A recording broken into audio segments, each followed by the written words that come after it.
ನಮ್ಮ ಆತ್ಮೀಯ ಸಂಸ್ಥೆಗೆ ಇತ್ತೀಚೆಗೆ ಬಹಳಷ್ಟು ಜನ ನಾವು ಆಪ್ಗಳ ಮೂಲಕ ಅಥವಾ ಬ್ಯಾಂಕ್ಗಳ ಮೂಲಕ ಇನ್ವೆಸ್ಟ್ ಮಾಡಿದ್ವಿ ಮ್ಯೂಚುವಲ್ ಫಂಡ್ಗಳಲ್ಲಿ, ಆದರೆ ನಮಗೆ ಸರಿಯಾದಂತಹ ರಿಟರ್ನ್ಗಳು ಸಿಕ್ಕಿಲ್ಲ ಅಂತ ಹೇಳ್ಕೊಂಡು ಬರ್ತಾ ಇರ್ತಾರೆ.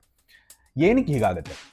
ಒಂದು ನೆನಪಿನಲ್ಲಿಡಿ, ಬ್ಯಾಂಕ್ನಲ್ಲಿ ನಿಮಗೆ ಮ್ಯೂಚುವಲ್ ಫಂಡ್ಗಳಲ್ಲಿ ಇನ್ವೆಸ್ಟ್ ಮಾಡಿ ಅಂತ ಅವ್ರು ಸಜೆಸ್ಟ್ ಮಾಡಿದಾಗ ಅವರ ಬ್ಯಾಂಕಿನ ಪ್ರಾಡಕ್ಟ್ಸ್ನ ಮಾತ್ರ ಅವರು ಸೇಲ್ ಮಾಡ್ತಾ ಇರ್ತಾರೆ.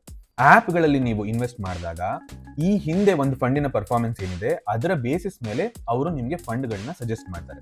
ಈ ಎರಡೂ ರೀತಿಗಳು ಮ್ಯೂಚುವಲ್ ಫಂಡ್ಗಳಲ್ಲಿ ಇನ್ವೆಸ್ಟ್ ಮಾಡುವಂಥ ಸರಿಯಾದ ರೀತಿಗಳಲ್ಲ. ಮ್ಯೂಚುವಲ್ ಫಂಡ್ಗಳಲ್ಲಿ ಸರಿಯಾಗಿ ಇನ್ವೆಸ್ಟ್ ಮಾಡೋದಕ್ಕೆ ಮೊದಲನೇದಾಗಿ ನೀವು ಯಾರು, ನಿಮ್ಮ ವ್ಯಕ್ತಿತ್ವ ಏನು, ನಿಮ್ಮ ಏಜ್ ಎಷ್ಟು, ನಿಮ್ಮ ಫಿನಾನ್ಷಿಯಲ್ ಗೋಲ್ಸ್ ಏನು, ನಿಮ್ಮ ಹತ್ರ ಎಷ್ಟು ಹಣ ಇನ್ವೆಸ್ಟ್ ಮಾಡಲಿಕ್ಕಿದೆ ಮತ್ತು ಎಷ್ಟು ಟೈಮ್ ನಿಮ್ಮ ಹತ್ರ ಇನ್ವೆಸ್ಟ್ ಮಾಡಲಿಕ್ಕಿದೆ, ಈ ಎಲ್ಲ ವಿಷಯಗಳನ್ನ ತಿಳ್ಕೊಂಡು ನಿಮ್ಮ ಅವಶ್ಯಕತೆಗಳಿಗೆ ಅನುಗುಣವಾಗಿ ಮ್ಯೂಚುವಲ್ ಫಂಡ್ಗಳನ್ನ ಸಜೆಸ್ಟ್ ಮಾಡುವಂಥ ಒಬ್ಬ ವ್ಯಕ್ತಿ ಅಥವಾ ಒಂದು ಸಂಸ್ಥೆ ಬಹಳ ಮುಖ್ಯ.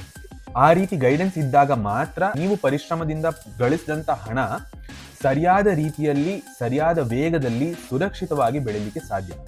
ಆ್ಯಪ್ಗಳ ಮೂಲಕ ಅಥವಾ ಬ್ಯಾಂಕ್ಗಳ ಮೂಲಕ ಇನ್ವೆಸ್ಟ್ ಮಾಡಬೇಡಿ ಅಂತ ನಾನು ಹೇಳ್ತಾ ಇಲ್ಲ, ಆದರೆ ನಿಮ್ಮ ಹಣ ಅದರ ಸಂಪೂರ್ಣ ಪೊಟೆನ್ಷಿಯಲ್ನ ಪಡ್ಕೋಬೇಕು ಅಂತಾದರೆ ಅದಕ್ಕೆ ಸರಿಯಾದಂಥ ಗೈಡೆನ್ಸ್ ಬೇಕಾಗುತ್ತೆ.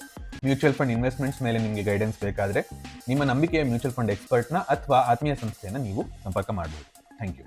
ಮ್ಯೂಚುವಲ್ ಫಂಡ್ ಹೂಡಿಕೆಗಳು ಮಾರುಕಟ್ಟೆ ಅಪಾಯಗಳಿಗೆ ಒಳಪಟ್ಟಿರುತ್ತವೆ. ಎಲ್ಲ ಯೋಜನೆ ಸಂಬಂಧಿತ ದಾಖಲಾತಿಗಳನ್ನು ಜಾಗ್ರತೆಯಿಂದ ಓದಿರಿ.